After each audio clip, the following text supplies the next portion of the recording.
Hi guys, just like the Z Fold 4, we also have the first renders of the Z Flip 3 courtesy of OnLeaks, and there's almost no visible difference between the Z Flip 3. It's kinda more like the S22 with the edges. But before we get into it, definitely subscribe and hit the bell icon if you haven't to get daily tech updates, and drop a like if you enjoyed the video. So the Galaxy Z Flip 4 is gonna have the exact same front display as the Flip 3 for a quick glance at the notifications, and beside the small display is a dual camera setup. It's most likely gonna have the same 50 megapixel main sensor as the S22 and a 12 megapixel ultra-wide sensor. When opened, the inner display is gonna be the exact same 6.7-inch display as the Flip 3 with a 120Hz refresh rate. Now, one significant improvement the Z Flip 4 has over its predecessor is an increase in the battery capacity. It's gonna house a 3700 mAh battery as opposed to 3300 on the Flip 3, and that increase in battery size is gonna make the Flip 4 a little bit thicker than the Flip 3, measuring at 7.2 millimeters as opposed to 6.9.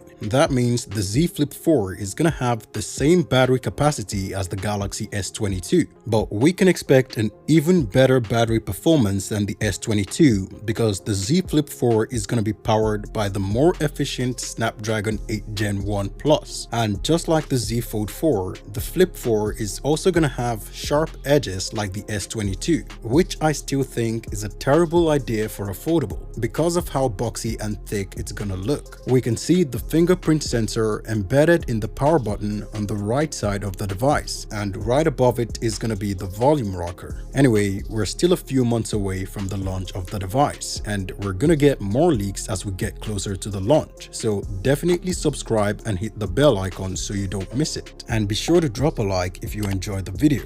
Thanks for watching guys, see you in the next one.